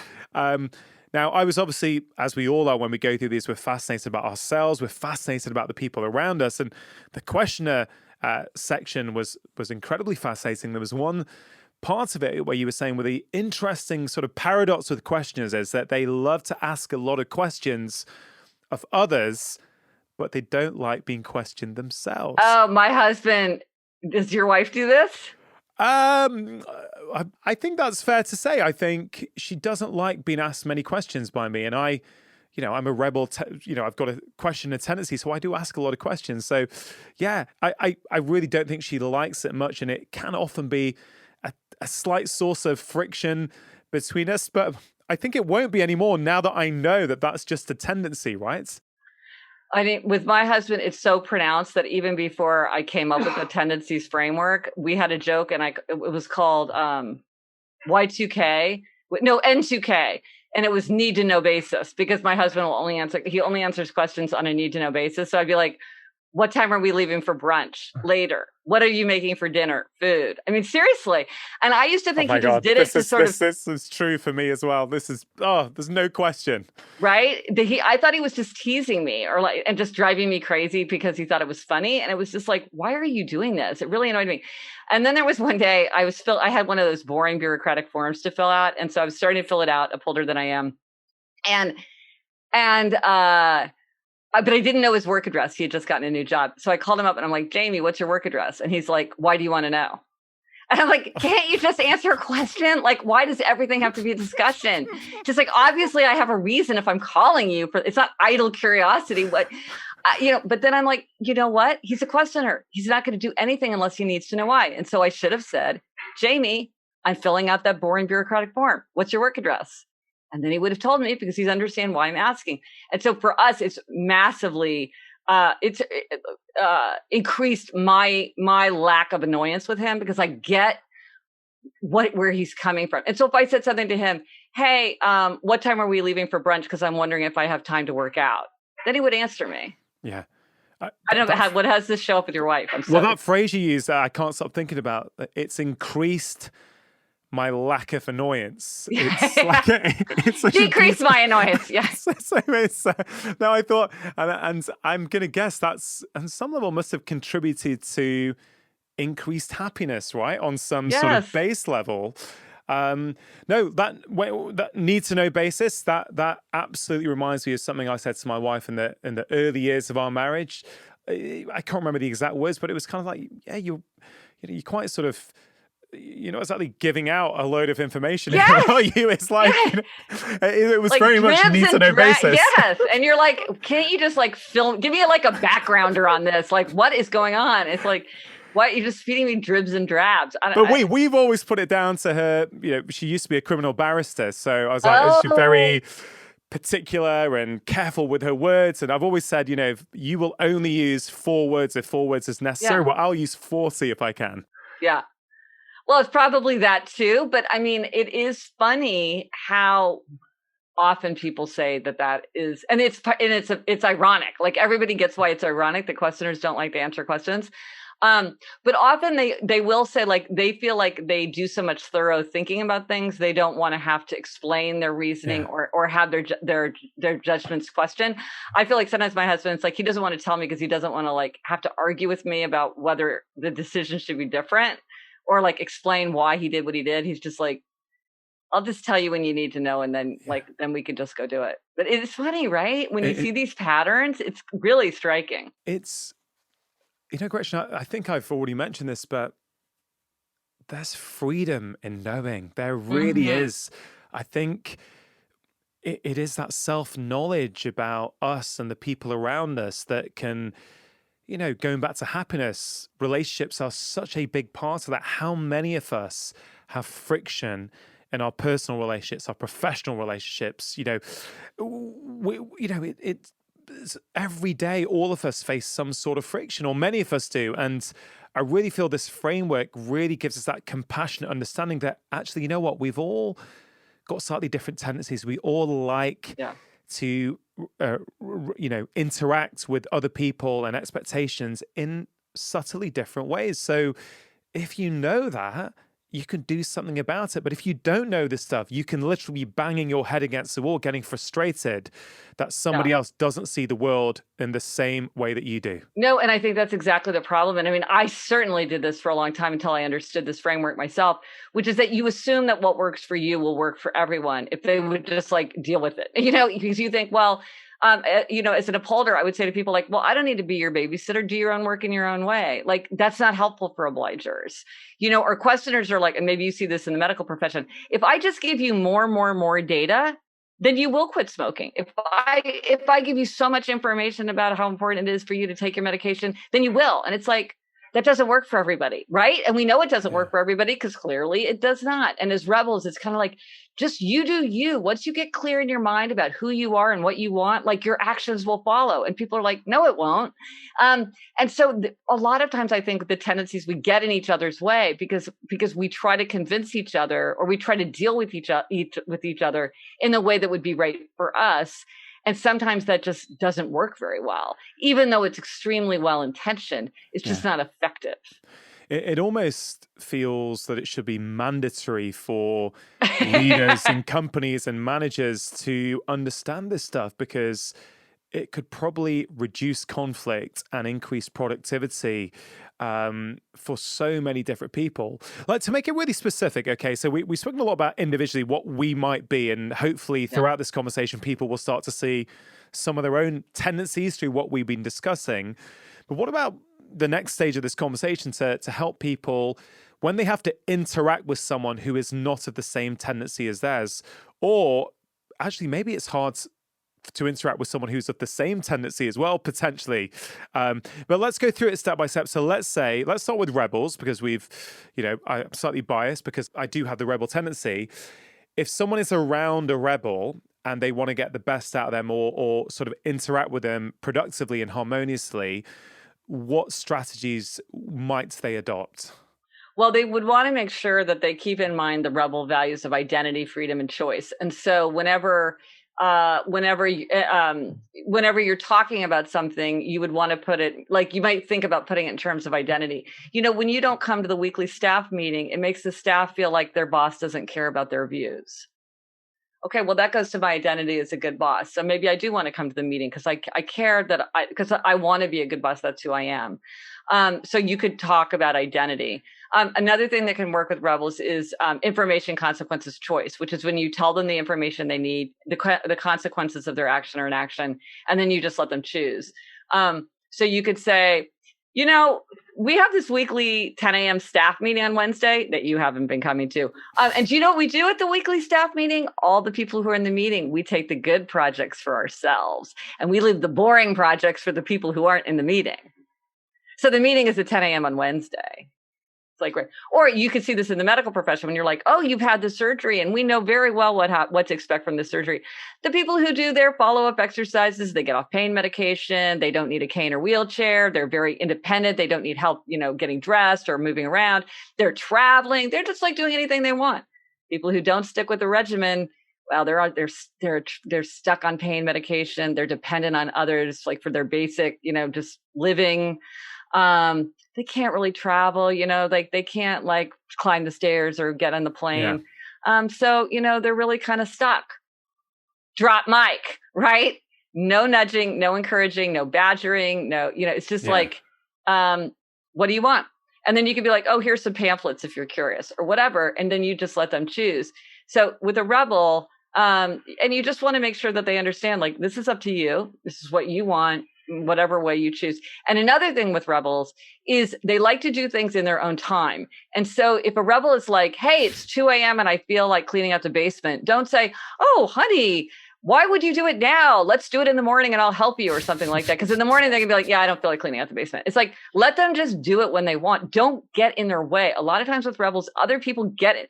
They nudge, they remind, they send the emails, they ignite that as spirit of resistance. Whereas if they were just like, hey, look, the deadline is in 6 months, let me know when you're ready. If you run into any roadblocks and I can help, let me know. Otherwise, like, I can't wait to see what you come up with. It's like, and just let them do it. That's often less is more with rebels. I can imagine why that would be the case. And Yeah, that whole spontaneity of suddenly you get this idea. It's like, right, this has to be done now, and I'm Yeah. doing it now, and that's what my mind is on. I'm not doing anything else. Right. It must be And do you potentially feel like people interfere with that? Like they kind of try to derail you or like kind of make you more optimized and you're like, just get out of my way? I don't think I'd use the word interfere. That implies to me a sort of deliberate intention to sort of get in the way. But I think I know what They I'm like when I. puzzled. Yeah, I think so. I think this might be a very helpful part of the conversation for people who work with me and interact with me. I'm Okay. guessing, but I no, I know what I want, and when I'm into something, it's like I want to go all in, and Yes. I feel I can prioritize. And like, okay, in order for me to get this book done now, I'm in the hole, and I'm shutting myself off from pretty much anything that I deem non-essential to that goal. Yeah. But maybe all writers do that at book deadline time. No, they don't. They don't. Oh, really? No, no, no. If you had an obliger at a big book deadline, but then had a lot of outside pressure from other, they might delay, they might miss their deadline. They might be extremely stressed out by that. Like you sound like you're pretty comfortable. Like this is the situation I am, and this is what it takes, and so be it. Whereas an obliger might feel really, really like anguished about that, or they might just simply not be able to balance it in the same way, and so Yeah. they blow through their deadline, which happens all the time, by the way. Well, that's fascinating for me because I would have, again, that bias we all have that because kind of I do it this way, everyone must do it that way. But it's clearly not the case. And it makes me feel that actually, Rongan, now that you're aware of this, how can you ensure that you're not being, I don't think I'm erratic. To me, I'm not erratic, but there is an obliger on my team. I'm pretty sure, like this has been my perception. And so it's kind of like, well, maybe I need to be mindful of that and mindful of what works for an obliger. The thing is, right, you say this about, I've got a tendency to be quite hard on myself. I'd like to think I'm quite aware of other people and their needs, and I try my best to make sure I'm meeting those needs. And I think I've got a lot better at it over the years, but I think your framework really helps just go a bit deeper and really understand and maybe prevent problems before they even arise in the first place. So I think that's pretty helpful. So, okay, you mentioned tips to help if you have rebels in your life. What about if you have questioners around you in your life who are asking a lot of questions, which potentially is getting frustrating or tiring? How would you handle? What sort of advice would you have for that? Well, the thing to remember with questioners is for them, it's a huge value in kind of like efficiency and reasons. And so if you ask a questioner to do something, it's very helpful to explain why you're asking. And also to know that just as rebels often value spontaneity, that's kind of a buzzword for rebels. The buzzword for questioners, which they do not like, is arbitrariness. So anything that feels arbitrary or unjustified, they won't do. So let's say like you want your spouse to help you clean out the basement, and you're like, "Hey, honey, we've got to clean out the basement this weekend." Now you might think that sounds totally reasonable and like justified, but to the questioner might be like, "Well, why do we have to do it this weekend? Why? Why are we cleaning out the basement? We never use the basement. So why am I doing that?" Like, I'm not going to get on board with that. And so I'm not going to cooperate with you because there's no reason for me to do that. But if you said, "Hey, honey, you know what? In 2 weeks, your family is going to come stay with us. We're going to have 10 kids in the house. If we clean out the basement this weekend, the kids can play in the basement, and that'll give the adults more time and quiet for us to just hang out. But we're not going to be able to do it during the week. So if we do it this weekend, we'll have that space, and then we'll have it next weekend." It's like, okay, why are we doing it this weekend? Why are we doing it at all? Why are we using the basement? You've explained it. Now you're going to have a lot more cooperation from that questioner. Also, like if you're in the workplace, one thing you want to think about is like maybe you can dial up or down how much information people are getting, because people do get drained and overwhelmed by information. And a lot of times people don't need as much, and they get very like frustrated that they have to sit through it. Like, we've all been in a conference call or a meeting where someone's hand keeps going up and everybody else is rolling their eyes. So like, let's say you were going to roll out a new software program. You could say, you're the manager. You could say, "Hey, here's my spiel on why I feel like we're going to use this new software. If you feel like you understand like why the company is moving in this direction, feel free to return to your desk, once you're back at your desk. But if you still have questions and you want to understand the reasoning about why we're making this change, I'd be happy to stay here and answer all your questions. So some people can get up and go. They don't need all that information, but then some people can stay there. Because one thing that's really surprised me in the workplace is questioners will often be like, well, if something doesn't make sense for me, I won't do it. And I'm like, how does that work in a company where like you're off on your own using some other software program? A lot of times you really want those questioners to get on board, and they may be asking very valuable questions that may guide you to a better solution. But you might want to create a situation where not everybody has to sit through that. Same thing with medicine. Some people want to know why. Some people just want you to tell them what to do. And so don't make everybody sit through it, but you have to have a way to answer the questions for the people who need it. Maybe you can't tell them, but you could give them links, or there's other ways once you realize they need it. And that's why these generic societal maxims just don't work half the time. Everyone likes to be told what to do. It's like, well, no, they don't. No, they don't. Some people don't. Some people do. And I definitely, as a doctor, I can relate. Some people just want to know what you recommend and they will do it. Yes.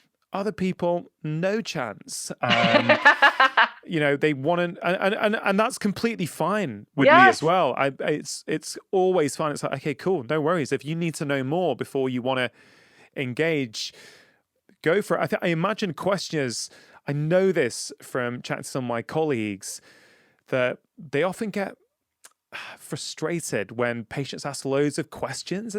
And I've always been like, well, why wouldn't they ask questions? I mean, I'd ask questions. I'd want to know, why are you recommending this to me? What's your rationale for this?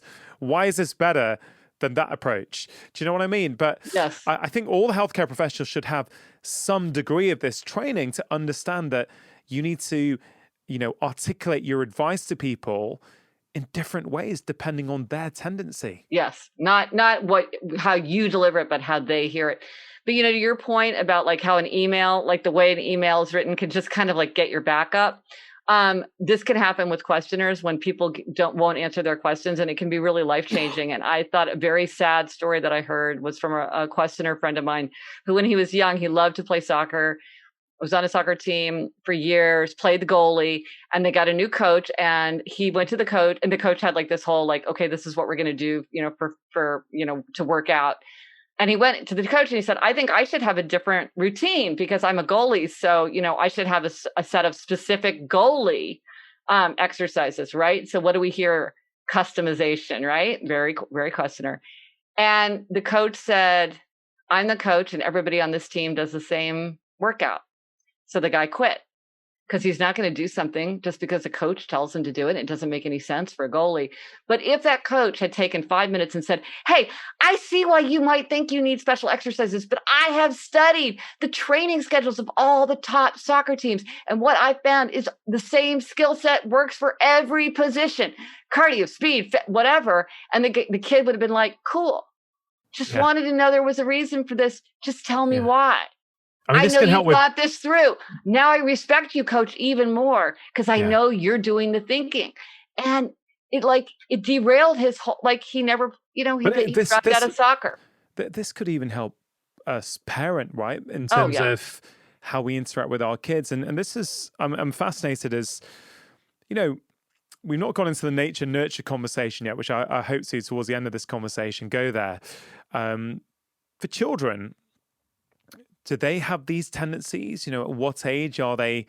Is it clear? Does it become clear later? And then, have you had much experience with that? Because you can see with some kids, I think it's quite clear what is their natural tendency.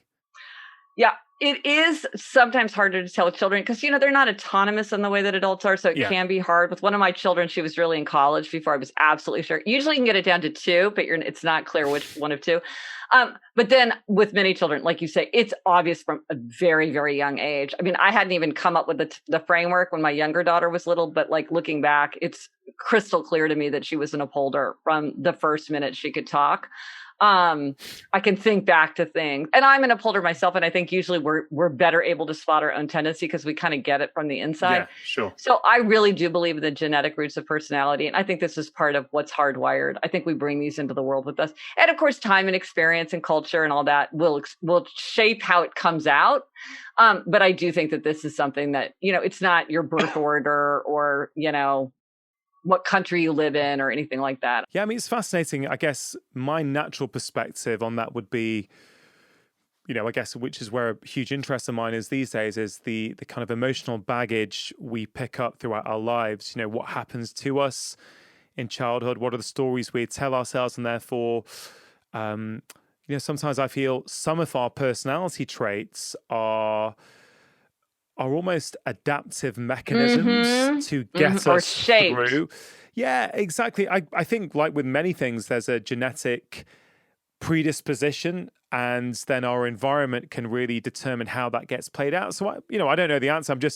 I just welcome this sort of back and forth conversation. I wonder how much that plays in. Can one change personality type? Do people say to you, Gretchen, I don't want to be this tendency, I want to be a different tendency? I mean, does that question come up much, and how do you answer that if it does? Well, some people love the tendency they are, and then some people really wish they were in a different tendency. But the fact is, it's like what they're expressing with that is they're like, I want to achieve my aims for myself, and I'm feeling frustrated. And I think if I were in a different tendency, it would be easier. So I want to switch. And my thing is, you don't need to change. Whatever you are, a lot of people are in the same boat with you, and a lot of them are achieving their aims in that way. They're harnessing their tendency. And so instead of wishing that you were somebody different, let's figure out how to make this work for you. And one thing I often hear is, I used to be an obliger, but I've learned to be an upholder. And I'm like, no, let's look at your life. You've figured out unconsciously that you are able to achieve your aims for yourself when you have outer accountability. So you've joined the book group, and you take the exercise class, and you're in a job with a boss. You're not trying to freelance anymore. You've got deadlines and a boss and a team who are holding you accountable. You go for a walk with your neighbor. You built in the outer accountability that you need. And so it doesn't matter if you're an upholder or obliger, because you're meeting your aims. And so whenever people want to, I'm just like, you don't need to change. There's no tendency that's better or worse. So it's like, just make the most of what you have, harness the strength, and then offset the weaknesses and the limitations, because they all have weaknesses and limitations. Just kind of figure out the workarounds and get where you want to go, because that's what you want. You just want to get to where you want to go.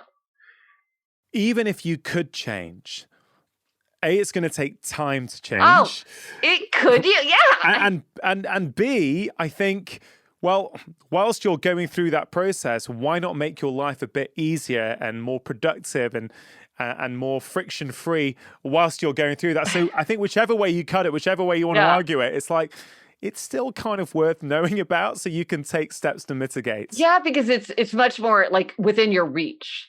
Now, I will say there are a few occasions where people seem to change tendencies, but it's not even like they switch from one tendency to another. It's kind of like they float out of the framework altogether.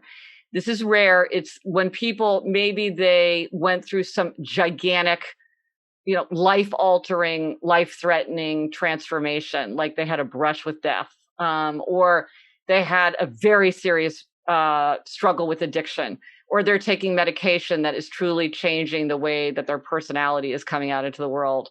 The kind of thing where you would say about somebody like, that person is a different person from the person that they were. That's rare. It is rare enough that it's been hard for me to kind of like even observe it, because there's just not enough people to see the pattern, since that's what I do. I'm an observational, I'm doing this through observation and engagement with people. So they kind of just fall out of the tendencies altogether, and they're kind of doing their own thing in a way that I can't really understand what the pattern of that is. But that is rare. And whereas most people fit very solidly within a tendency. So we've spoken about how to deal with rebels. We've not deal with, interact in a more productive way with rebels. We've spoken about how to do the same with questioners. Let's then go to upholders and obligers. If you have upholders and obligers in your life, how can you interact with them in a way that is more helpful, perhaps? Well, with obligers, you just want to remember that they need outer accountability, and it can be burdensome to provide outer accountability to someone, but if they need it, they need to get it. And so saying things like, I don't need to be your babysitter, or just make up your mind to do it, or if it's important enough, you will, that's not helpful. Or saying like, we don't need to pay for you to take an exercise class because you should just be able to work out from a video in our living room. It's like, no, I can't.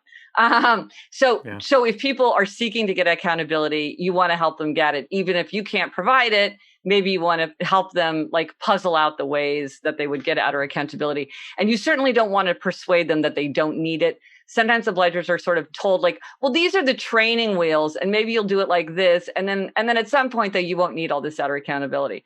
No, they need outer accountability. They just do. That's fine. So don't think that some questioners especially somehow think like at some point you should just like get rid of it, because they see it as kind of like why have all this inefficient keeping of charts and entering of things and like check-ins. It's like, why are we wasting our time? It's like, it's not a waste of time. It's really valuable. And so you just want to help them get that. And I think it's on all of us to make sure that things are fair. I mean, the obligers are the rock of the world because they are the ones who are most likely to pitch in. Don't take advantage of that. Yeah. Upholders, questioners, rebels, we all go running for the obliger when we need somebody to help us out because they're the ones that are the most likely. And it's on all of us not to exploit that. I think it's really important to look around. And sometimes obligers can do this for each other. Like maybe you wouldn't go to the boss and say like, I don't think it's fair that I'm, but you could go in and say about your buddy, you could say, hey, do you know what's going on? Because I really don't think it's a good idea that Jim is like, stretched so thin. What do you think? You know what I mean? Like help things stay fair. This is true for parents too. Like if you have an obliger child, sometimes it's easy to lean on that obliger child because the other ones just like argue so much, right? Like they got a million reasons why they shouldn't have to do this or that. And so you're like, oh, well, just ask the obliger to do it because that's the one who's probably most likely to do it without giving me a lot of grief. That's not fair. Yeah. That's not fair. So we got it. Like everybody, like you say, you may have to tailor your parenting to be different for different children because they need a different kind of parenting style. Absolutely. But for one kid to do all the errands or all the chores because the other ones are just like better at putting up a fight, that's not fair. So I think that's what we need to watch out for with obligers. Yeah, super interesting. And then for upholders, yes. And just remind us what percent are upholders because you are 19. An upholder. Yes, 19%. So just slightly larger than rebels. So the thing to keep in mind with upholders is they can be rigid. And so you want to give them as much notice as possible when things are going to change. They will like have a whole plan of execution. And so you want to be very like if something's going to be disruptive, you want to give, they don't like spontaneity and they don't like a lot of flexibility. So you want to like give that.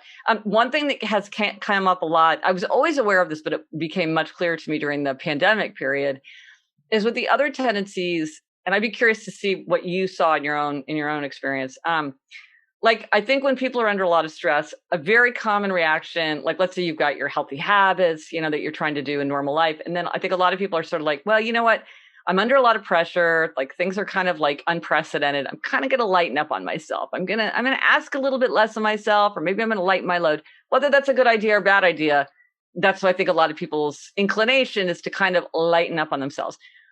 And I think when people see people under pressure, they will often say things like, you shouldn't be hard on yourself. You need to take it easy. You need to take a break. You need to back off from that because it's too much pressure on you.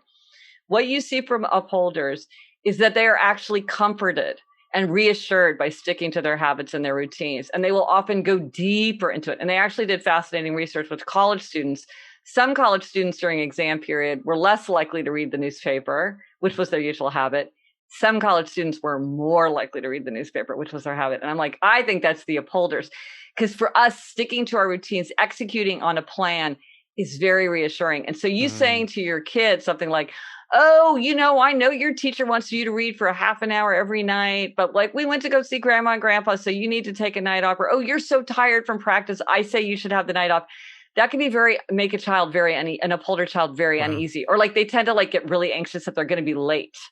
Because it's like, I'm supposed to be at work at 8:05. I'm supposed to be at school at 8:05.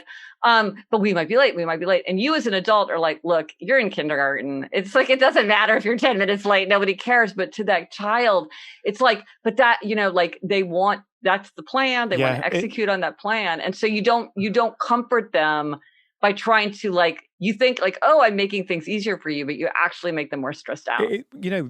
What came up for me then is I've realized over the last few years, particularly when I was doing in-person podcasts, I realized that a lot of guests wanted to be back at the station to go home, the train station, 20, 25 minutes before their train was leaving.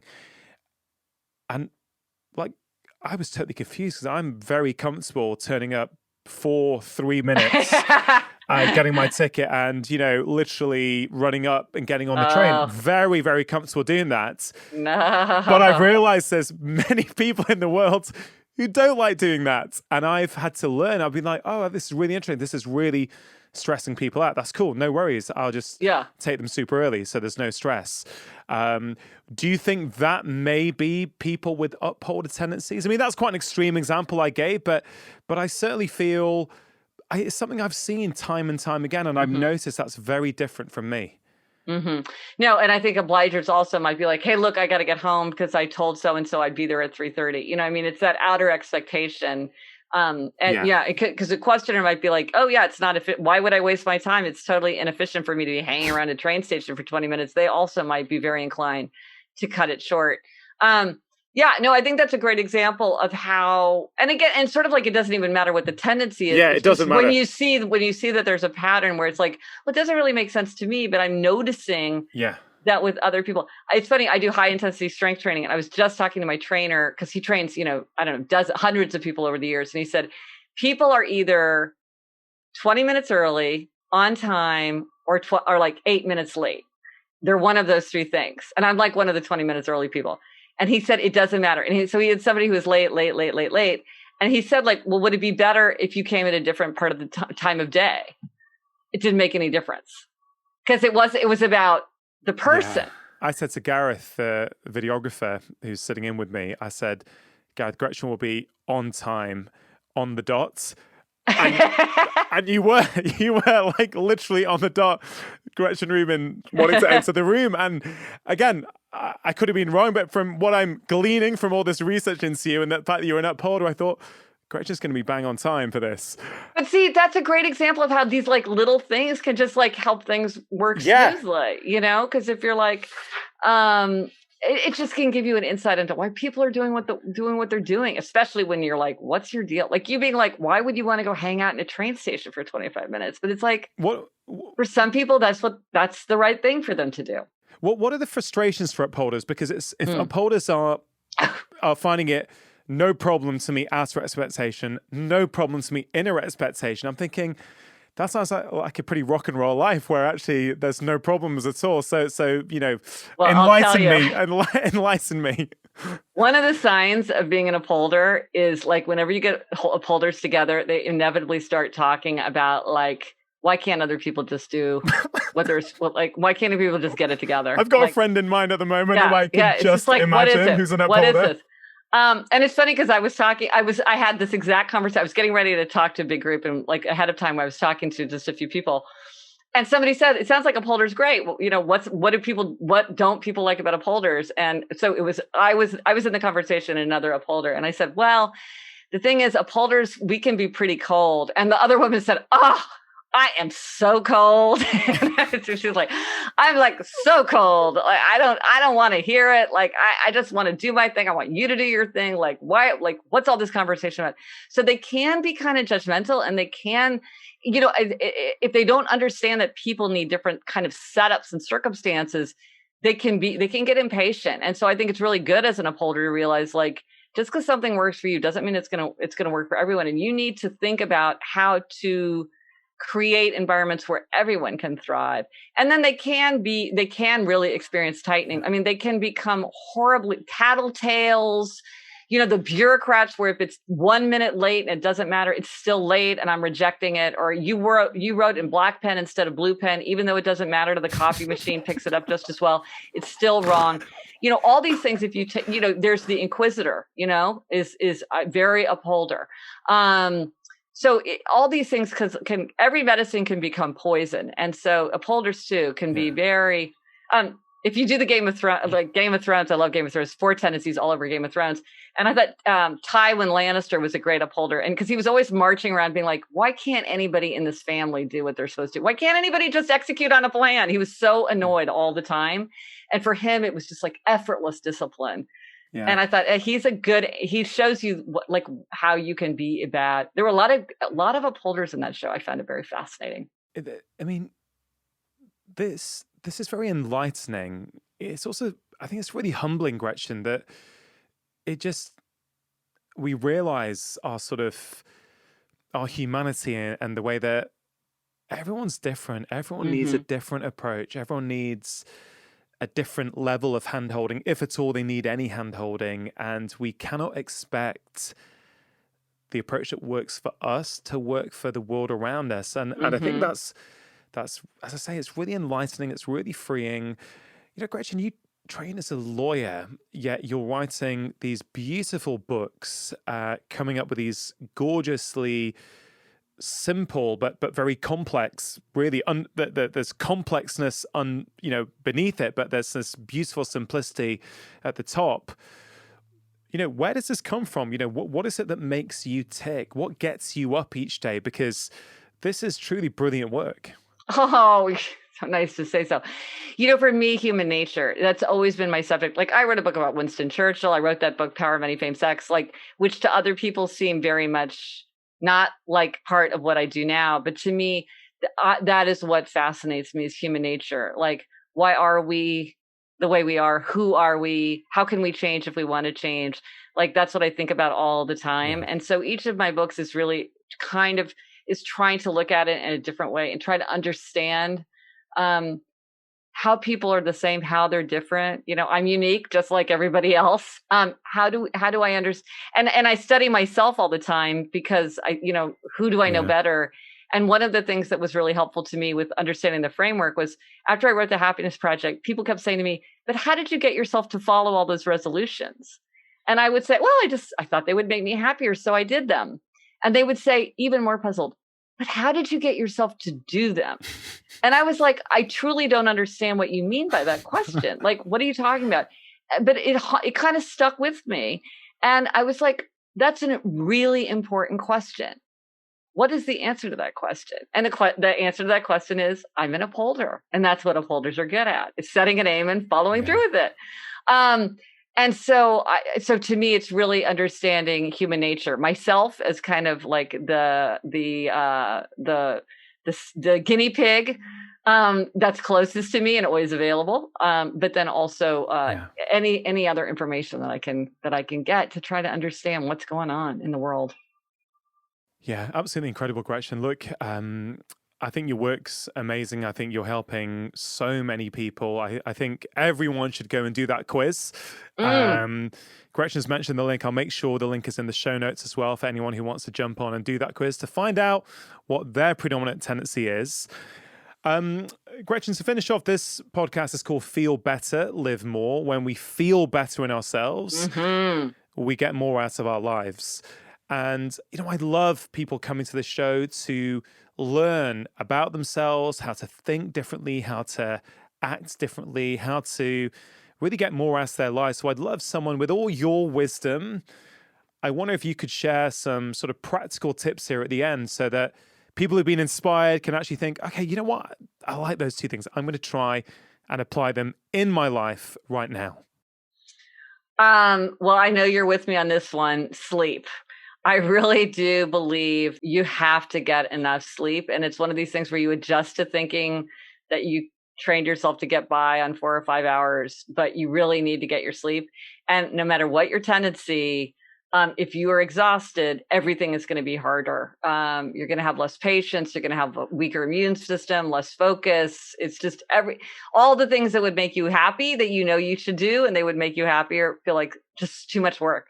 And so you get caught in this downward spiral. So one of the things I would say is to sleep. And another one is figure out some way to just deepen your connection with other people. So like a few ideas to try. In my house, everybody gives warm hellos and goodbyes, meaning if you come or go, everybody like stands up, gives you like a hug or a kiss, says goodbye or says hello if you're coming back. Because it's easy to fall into a thing where people just sort of grunt out from, without even looking up from what they're doing. And that doesn't create that kind of tender atmosphere and attentiveness that you want at home. Or another thing that I do with my parents and my sister. My sister lives in Los Angeles and I live in New York, and my parents live in Kansas City, so we're all spread out.